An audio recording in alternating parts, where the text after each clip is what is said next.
ಕೊಳವೆ ಬಾವಿಯಲ್ಲಿ 2 ವರ್ಷದ ಬಾಲಕ ಬಿದ್ದ ಪ್ರಕರಣಕ್ಕೆ ಸಂಬಂಧಪಟ್ಟಂತೆ ಅಪ್ಡೇಟ್ಸ್ ಲಭ್ಯವಾಗ್ತಾ ಇದೆ. ಬಾಲಕ ಸಾತ್ವಿಕ್ ರಕ್ಷಣೆಗಾಗಿ ನಿರಂತರ ಕಾರ್ಯಾಚರಣೆ ನಡೆಸಲಾಗ್ತಾ ಇದೆ. ಸತತವಾಗಿ 12 ತಾಸುಗಳಿಂದ ರಕ್ಷಣಾ ಕಾರ್ಯಾಚರಣೆ ನಡೀತಾ ಇದೆ. ಕೊಳವೆ ಬಾವಿ ಪಕ್ಕ 20 ಅಡಿ ಅಗೆಯುವಂತಹ ಕಾರ್ಯ ಪೂರ್ಣ ಆಗಿದೆ. ಕೊಳವೆ ಬಾವಿಗೆ ಅಡ್ಡಲಾಗಿ ರಂಧ್ರ ಕೊರೆಯುವ ಕಾರ್ಯ ಶುರು ಮಾಡಲಾಗಿದೆ. ಬೋರ್ವೆಲ್ನಲ್ಲಿ ಬಾಲಕನ ಚಲನವಲನ ಕ್ಯಾಮೆರಾದಲ್ಲಿ ಸೆರೆಯಾಗಿದೆ. ಕಾಲಿನ ಚಲನವಲನ, ಆ ಬಾಲಕ ತನ್ನ ಕಾಲನ್ನ ಅಲುಗಾಡಿಸ್ತಾ ಇರುವಂತಹ ಫುಟೇಜ್ ನ್ಯೂಸ್ ಫಸ್ಟ್ ಕ್ಯಾಮೆರಾದಲ್ಲಿ ಸೆರೆಯಾಗಿದೆ. ಬಾಲಕ ಸಾತ್ವಿಕ್ಗೆ ನಿರಂತರವಾಗಿ ಆಕ್ಸಿಜನ್ ಪೂರೈಕೆ ಆಗುವಂತಹ ಕೆಲಸ ಕೂಡ ಅಲ್ಲಿ ಆಗ್ತಾ ಇದೆ. ತಲೆ ಕೆಳಗಾಗಿ ಆ ಬಾಲಕ ಬಿದ್ದಿದ್ದಾನೆ. ಸೊ ರಕ್ಷಣಾ ಕಾರ್ಯಾಚರಣೆ ಸಂದರ್ಭದಲ್ಲಿ ಸ್ವಲ್ಪ ಮಣ್ಣು ಬಿದ್ದಿದೆ ಅನ್ನುವಂತಹ ಮಾಹಿತಿ ಕೂಡ ಇತ್ತು. ತಕ್ಷಣ ಆ ಮಣ್ಣನ್ನ ಸರಿಸಿ ಆ ಬಾಲಕನಿಗೆ ಉಸಿರಾಡುವಂತಹ ವ್ಯವಸ್ಥೆಯನ್ನ ಅಲ್ಲಿ ಕಲ್ಪಿಸಲಾಗಿದೆ. ಒಂದು ಭಾಗದಲ್ಲಿ ಸಾತ್ವಿಕ್ನ ಕಾಲಿನ ಆ ಚಲನವಲನದ ವಿಜುವಲ್ ಅನ್ನ ಗಮನಿಸ್ತಾ ಇದ್ದೀರಾ. ಮತ್ತೊಂದು ಭಾಗದಲ್ಲಿ ಆ ರಕ್ಷಣಾ ಕಾರ್ಯಾಚರಣೆಯನ್ನ ಭರದಿಂದ ಮಾಡಲಾಗ್ತಾ ಇದೆ. ಆ ಬಾಲಕನ ಪೋಷಕರು ಸ್ಥಳದಲ್ಲೇ ಬೀಡು ಬಿಟ್ಟಿದ್ದಾರೆ. ಯಾಕಂದ್ರೆ 3 ದಿನದ ಹಿಂದೆಯಷ್ಟೇ ಸಾತ್ವಿಕ್ ತಂದೆ ಕೊಳವೆ ಬಾವಿಯನ್ನ ಬೋರ್ವೆಲ್ ಅನ್ನ ಕೊರೆಸಿದ್ರು ಅನ್ನುವಂತಹ ಮಾಹಿತಿ. ನೀರು ಬಂದ ನಂತರ ಅದನ್ನ ಕ್ಲೋಸ್ ಮಾಡಿರಲಿಲ್ಲ. ಕ್ಲೋಸ್ ಮಾಡಿ ಅಂತ ಹೇಳಿ ಸರ್ಕಾರ ಸಾಕಷ್ಟು ಸಲ ಹೇಳುತ್ತೆ. ಟಫ್ ರೂಲ್ಸ್ಗಳನ್ನು ಕೂಡ ಇದಕ್ಕೆ ಸಂಬಂಧಪಟ್ಟಂತೆ ತರುತ್ತೆ. ಆದರೆ ಜನರ ನಿರ್ಲಕ್ಷ್ಯ ಮಾತ್ರ ಕಡಿಮೆ ಆಗೋದಿಲ್ಲ. 16 ಅಡಿ ಕೆಳಗೆ ಆ ಬಾಲಕ ಸಾತ್ವಿಕ್ ಬಿದ್ದಿದ್ದಾನೆ. ಆದರೆ ಅದರ ಪಕ್ಕದಲ್ಲೇ ರಂಧ್ರ ಕೊರೆಯುವಂತಹ ಕೆಲಸವನ್ನ ಅಲ್ಲಿ ರೆಸ್ಕ್ಯೂ ಟೀಮ್ ಮಾಡ್ತಾ ಇರೋದನ್ನ ಗಮನಿಸಬಹುದು. ಸುಮಾರು 20 ಅಡಿ ರಂಧ್ರವನ್ನ ಆಳಕ್ಕೆ ಕೊರೆಯಲಾಗಿದೆ. ಆದರೆ ಅದು 16 ಅಡಿ ಇದೆಯಲ್ಲ, ಸೊ ಹಾಗಾಗಿ ಮತ್ತೆ ಅಡ್ಡಲಾಗಿ ಆ ರಂಧ್ರವನ್ನ ಕೊರೆದು ಆ ಬಾಲಕನಿಗೆ ತುಂಬಾನೇ ಜಾಗರೂಕತೆಯಿಂದ ತುಂಬಾನೇ ಎಚ್ಚರಿಕೆಯಿಂದ ರೆಸ್ಕ್ಯೂ ಮಾಡಬೇಕಾಗಿರುವಂತಹ ಕೆಲಸ ಅಲ್ಲಿ ಸಿಬ್ಬಂದಿ ಮಾಡ್ತಾ ಇದ್ದಾರೆ. ಅವರು ರಾತ್ರಿ ಕಂಪ್ಲೀಟ್ ಆಗಿ ಕಾರ್ಯಾಚರಣೆಯನ್ನು ನಡೆಸಿದ್ದಾರೆ. ನಿನ್ನೆ ಸಂಜೆ 5 ಗಂಟೆಗೆ ಈ ಬಾಲಕ ಆ ಕೊಳವೆ ಬಾವಿಗೆ ಬಿದ್ದಿರುವಂಥದ್ದು.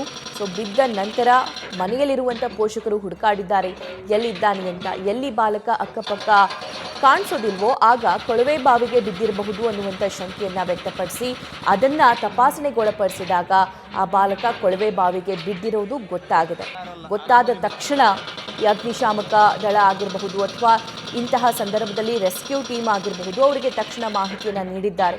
ನಿನ್ನೆ ರಾತ್ರಿಯಿಂದ ಆ ಬಾಲಕನ ರಕ್ಷಣಾ ಕಾರ್ಯಾಚರಣೆಯನ್ನು ಅಲ್ಲಿ ಭರದಿಂದ ಸಾಗಿಸಲಾಗ್ತಾ ಇದೆ. ಪುಟ್ಟ ಮಗು, 2 ವರ್ಷದ ಮಗು, 16 ಅಡಿ ಆಳಕ್ಕೆ ಆ ಮಗು ಬಿದ್ದಿದೆ. ಸೊ ಆ ಮಗು ಬಿದ್ದ ನಂತರ ಅಲ್ಲಿ ಸಾಕಷ್ಟು ತೊಂದರೆ ಕೂಡ ಆಗಿರುತ್ತೆ. ಪುಟ್ಟ ಕಲ್ಲುಗಳು ಕೂಡ ಆ ಮಗುವಿನ ಮೇಲೆ ಬಿದ್ದಿರುವಂತಹ ಪ್ರಸಂಗ ನಡೆದಿರುತ್ತೆ. ಮಣ್ಣು ಬಿದ್ದಿರುತ್ತೆ. ಅದೆಲ್ಲವನ್ನು ಕೂಡ ಆದಷ್ಟು ಬೇಗ ಕ್ಲೀನ್ ಮಾಡಿ ಆ ಮಗುವಿಗೆ ನಿರಂತರವಾಗಿ ಆಕ್ಸಿಜನ್ ಪೂರೈಸಿ ಆ ಮಗುವನ್ನು ಹೊರಗಡೆ ತೆಗಿಬೇಕಾಗಿರುವಂತಹ ದೊಡ್ಡ ಟಾಸ್ಕ್ ಈ ಎಲ್ಲ ಸಿಬ್ಬಂದಿಗಳಿಗಿದೆ. ಸೊ ಅವರು ತಮ್ಮ ರಕ್ಷಣಾ ಕಾರ್ಯಾಚರಣೆಯನ್ನು ಭರದಿಂದ ಮಾಡ್ತಾ ಇದ್ದಾರೆ. ಆದರೆ ಆ ರಂಧ್ರ ಕೊರೆಯುವಂತಹ ಸಂದರ್ಭದಲ್ಲಿ, ರೆಸ್ಕ್ಯೂ ಮಾಡುವಂತಹ ಸಂದರ್ಭದಲ್ಲಿ ಪಕ್ಕದಲ್ಲೇ ಅಲ್ಲಿ ಆಳಕ್ಕೆ ಆ ರಂಧ್ರವನ್ನು ಕೊರೆಯುವಂತಹ ಕೆಲಸ ಆಗ್ತಿದೆ. ಆದರೆ ದೊಡ್ಡ ಕಲ್ಲುಗಳು, ಬಂಡೆಗಳು ಸಿಕ್ಕಿರುವಂತಹ ಮಾಹಿತಿ ಕೂಡ ಇದೆ. ಸೊ ಅದನ್ನು ಕಟ್ ಮಾಡಿ ತುಂಬಾ ಜಾಗರೂಕತೆಯಿಂದ ಆ ಬಾಲಕನನ್ನು ಹೊರಗಡೆ ತೆಗಿಬೇಕಾಗಿದೆ.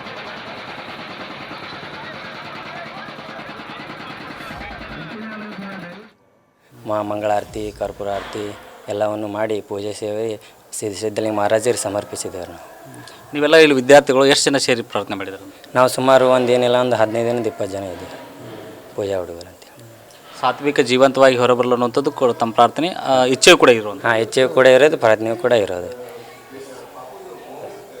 ಇದಿಷ್ಟು ಏನಂತಂದರೆ ಲಚ್ಚನ ಗ್ರಾಮದ ಸದ್ಗುರು ಸಿದ್ಧಲಿಂಗ ಮಹಾರಾಜರ ಒಂದು ಮಠದಲ್ಲಿ ಗದ್ದುಗೆಯಲ್ಲಿ ವಿಶೇಷವಾದ ಪೂಜೆ ಮಾಡಿ ವಿದ್ಯಾರ್ಥಿಗಳು ಮತ್ತು ಮಹಿಳೆಯರು ಕೂಡ ಒಂದು ವಿಶೇಷವಾದ ಪ್ರಾರ್ಥನೆ ಮಾಡಿದ್ದಾರೆ. ಆದಷ್ಟು ಸಾತ್ವಿಕ ಜೀವಂತವಾಗಿ ಹೊರಬರಲಿ ಅನ್ನುವಂಥ ಹಾರೈಕೆ ಮತ್ತು ಪ್ರಾರ್ಥನೆಯನ್ನು ಮಾಡ್ತಾ ಜೊತೆಗೆ ಇಲ್ಲಿ ಸಿದ್ಧಲಿಂಗ ಮಹಾರಾಜರ ಒಂದು ಪವಾಡ ಪುರುಷರು, ಹಾಗಾಗಿ ನಂಬಿದ ಭಕ್ತರನ್ನು ಎಂದೂ ಕೈ ಬಿಡೋದಿಲ್ಲ. ಹಾಗಾಗಿ ಇಲ್ಲಿ ಭಕ್ತರು ವಿಶೇಷವಾದ ಒಂದು ರುದ್ರಾಭಿಷೇಕ ಮತ್ತು ಪೂಜೆ ಪುರಸ್ಕಾರ ಸುಮಾರು ಬೆಳಗ್ಗೆ 4 ಗಂಟೆಯಿಂದ ಮಾಡಿ ದೇವರನ್ನು ಮೊರೆ ಹೋಗಿರುವಂಥದ್ದು. ಆದಷ್ಟು ಬೇಗ ಸಾತ್ವಿಕ ಸುರಕ್ಷಿತವಾಗಿ ಹೊರಬರಲಿ ಅನ್ನುವಂಥ ಪ್ರಾರ್ಥನೆ ಗ್ರಾಮದ ಭಕ್ತರು ಮತ್ತು ಯುವಕರು ವಿದ್ಯಾರ್ಥಿಯಾಗಿದೆ. ಕ್ಯಾಮ್ರಾ ಪರ್ಸನ್ ಪಾಂಡು ಜೊತೆ ರಾಚಪ್ಪ ಬಂದಿದೆ, ನ್ಯೂಸ್ ಫಸ್ಟ್ ಕನ್ನಡ, ವಿಜಯಪುರ.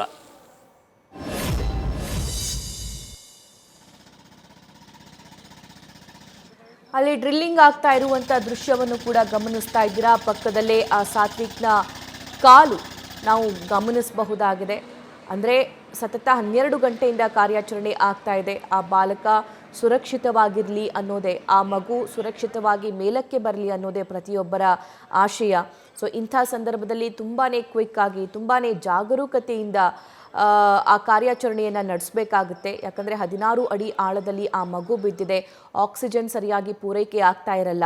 12 ಗಂಟೆಯ ಮೇಲಾಗಿದೆ ಅಂತಂದರೆ ಆ ಮಗುವಿಗೆ ಆಹಾರ ಕೂಡ ಅಲ್ಲಿ ಇರೋದಿಲ್ಲ.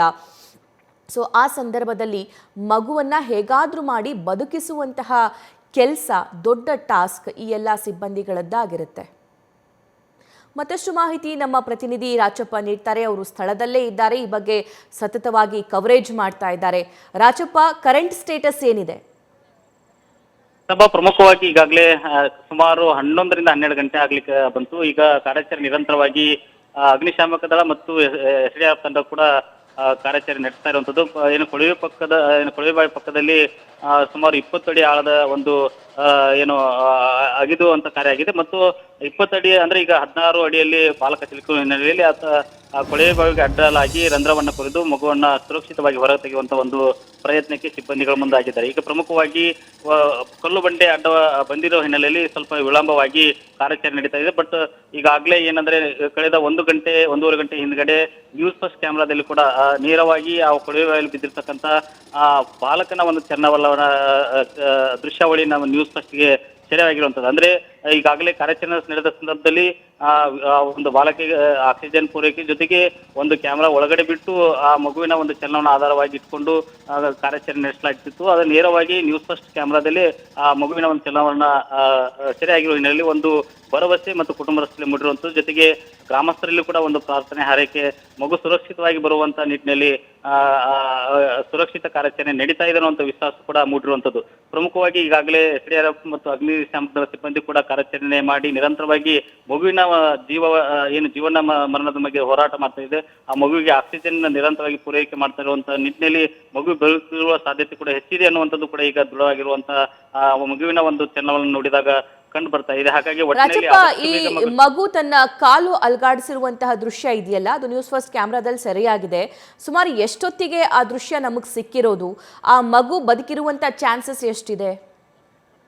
ಖಂಡಿತ ಸಭಾ, ಏನಂದ್ರೆ ಇದು 4:15 ಗಂಟೆ ಸುಮಾರಿಗೆ ಒಂದು ನಮ್ಮ ನ್ಯೂಸ್ ಫಸ್ಟ್ ಕ್ಯಾಮ್ರಾದಲ್ಲಿ ಆ ಒಂದು ಮಗುವಿನ ಚಲನವಲನದ ದೃಶ್ಯಾವಳಿ ಸೆರೆಯಾಗಿರುವಂತದ್ದು. ಅಂದ್ರೆ ಈ ಮುಂಚೆ ಒಂದು ದೃಶ್ಯಾವಳಿಗಳನ್ನ ಅಂದ್ರೆ ಕ್ಯಾಮ್ರಾ ಏನು ಅವರು ಜಿಲ್ಲಾಡಳಿತದಿಂದ ಒಳಗಡೆ ಬಿಟ್ಟು ಅದನ್ನ ಸೆರೆ ಹಿಡಿದು ಆ ಒಂದು ಆಧಾರವಾಗಿ ಇಟ್ಟುಕೊಂಡು ಏನು ಕಾರ್ಯಾಚರಣೆ ಮಾಡ್ತಾ ಇದ್ರು, ಅವರ ದೃಶ್ಯಾವಳಿಯನ್ನ ನಾವು ಆಧಾರ ಇಟ್ಕೊಂಡು ವರದಿ ಪ್ರಸಾರ ಮಾಡಿದ್ವಿ. ಆದ್ರೆ ಈಗ ನ್ಯೂಸ್ ಫಸ್ಟ್ ಅಲ್ಲಿ ಕ್ಯಾಮ್ರಾ ಜೂಮ್ ಹಾಕಿ ಆ ಒಂದು ಕೊಳವೆ ಬಾವಿಯಲ್ಲಿ ಜೂಮ್ ಹಾಕಿ ನೋಡಿದಾಗ ಸ್ಪಷ್ಟವಾಗಿ ಕಂಡು ಬಂದಿರುವಂತದ್ದು ಮಗುವಿನ ಒಂದು ಎರಡು ಪಾದಗಳು ಅಲುಗಾಡುವಂತ ಸ್ಥಿತಿ ಕಂಡು ಬಂದಿದೆ. ಆದ್ರೆ ಈಗ ಮಗು ತಲೆ ಕೆಳಗಾಗಿ ಬಿದ್ದಿರುವ ಹಿನ್ನೆಲೆ ಮಗುವಿನ ಮುಖದ ಮೇಲೆ ಮಣ್ಣು ಸಹ ಬಿದ್ದಿದೆ ಅನ್ನುವಂಥದ್ದು ಕೂಡ ಮಾಹಿತಿ ಲಭ್ಯವಾಗಿರುವಂಥದ್ದು. ಒಟ್ಟಿನಲ್ಲಿ ಸುರಕ್ಷಿತವಾಗಿ ಮಗುವನ್ನ ತೆಗೆಯುವ ನಿಟ್ಟಿನಲ್ಲಿ ಆಕ್ಸಿಜನ್ ಹೆಚ್ಚಿನ ರೀತಿಯಲ್ಲಿ ಪೂರೈಕೆ ಮಾಡುವುದು ಜೊತೆಗೆ ಬರದಿಂದ ಒಂದು ಕಾರ್ಯಾಚರಣೆಯನ್ನ ನಡೆಸಿ ಆ ಮಗುವನ್ನ ಹೊರಗಡೆ ತೆಗೆಯುವಂತ ಪ್ರಯತ್ನ ಮಾಡ್ತಾ ಇರೋದು. ಆದ್ರೆ ಅಲ್ಲಿ ಬಂಡೆಕಲ್ಲು ಅಡ್ಡ ಬಂದಿರಲ್ಲಿ ಸಾಕಷ್ಟು ರೀತಿಯಲ್ಲಿ ವಿಳಂಬ ಆಗಿರುವಂಥದ್ದು. ಆದ್ರೆ ಬಂಡೆಕಲ್ಲು ಒಂದು ರೀತಿಯಲ್ಲಿ ಅಡ್ಡ ಬರದೇ ಇದರಲ್ಲಿ ಇಷ್ಟೊತ್ತಿಗೆ ಕಾರ್ಯಾಚರಣೆ ಮುಕ್ತಾಯವಾಗ್ತಾ ಇತ್ತು.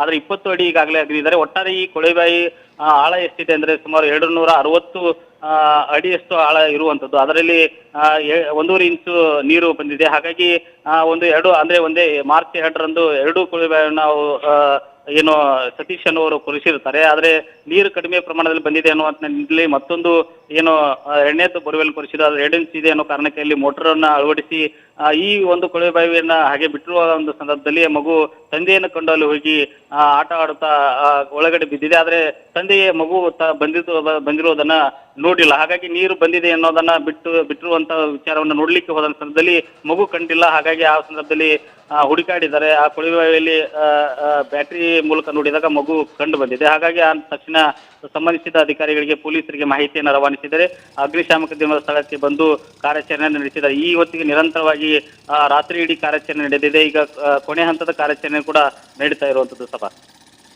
ರೈಟ್ ರಾಜಪ್ಪ, ಮತ್ತಷ್ಟು ಮಾಹಿತಿಯನ್ನ ಶೀಘ್ರದಲ್ಲೇ ಪಡಿತೀನಿ. ದೃಶ್ಯದಲ್ಲಿ ಗಮನಿಸ್ತಾ ಇದ್ದೀರಾ, ರಕ್ಷಣಾ ಕಾರ್ಯಾಚರಣೆಯನ್ನ ಭರದಿಂದ ಸಾಗಿಸಲಾಗ್ತಾ ಇದೆ. SDRF ತಂಡ, ಅಗ್ನಿಶಾಮಕ ತಂಡ ಸ್ಥಳದಲ್ಲೇ ಬೀಡು ಬಿಟ್ಟಿದ್ದಾರೆ.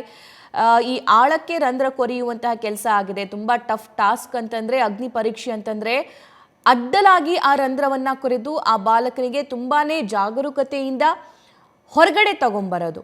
ಎರಡು ಚಾನ್ಸಸ್ ಇರುತ್ತೆ. ಒಂದು, ಮೇಲ್ಭಾಗದಿಂದಲೇ ಕೆಳಗಡೆ ಹಗ್ಗ ಬಿಟ್ಟು ಅಥವಾ ಹೇಗಾದ್ರೂ ಮಾಡಿ ಆ ಮಗುವನ್ನ ಮೇಲಕ್ಕೆ ಎತ್ತುವಂತಹ ಪ್ರಯತ್ನ, ಆ ಪ್ರಯತ್ನ ಆಗದೇ ಇದ್ದಂತಹ ಸಂದರ್ಭದಲ್ಲಿ ಅಥವಾ ಆ ಕೊಳವೆ ಬಾವಿಯ ಆ ಬಾಯಿ ಏನಿದೆ ಸೊ ಅದು ತುಂಬಾ ಚಿಕ್ಕದಿರುವಂತಹ ಸಂದರ್ಭದಲ್ಲಿ ಅಡ್ಡಲಾಗಿ ರಂಧ್ರ ಕೊರೆಯುವಂತಹ ಕೆಲಸ ಅಲ್ಲಿ ಮಾಡ್ತಾರೆ. ಕೊಳವೆ ಬಾವಿಯ ಎಷ್ಟು ಆಳಕ್ಕೆ ಆ ಮಗು ಬಿದ್ದಿದೆಯಲ್ಲ ಅದಕ್ಕಿಂತ ಒಂದು ಸ್ವಲ್ಪ ಆಳ ಆ ರಂಧ್ರ ಕೊರೆದು ಮತ್ತೆ ಅಡ್ಡಲಾಗಿ ರಂಧ್ರವನ್ನ ಕೊರೆದು ಆ ಮಗುವನ್ನ ರೆಸ್ಕ್ಯೂ ಮಾಡುವಂತಹ ಕಾರ್ಯ ಸದ್ಯಕ್ಕೆ ಸ್ಥಳದಲ್ಲಿ ಆಗ್ತಾ ಇದೆ. ನ್ಯೂಸ್ ಫಸ್ಟ್ ನಿರ್ಭೀತಿಯಿಂದ ನಿಮ್ಮ ಪರವಾಗಿ.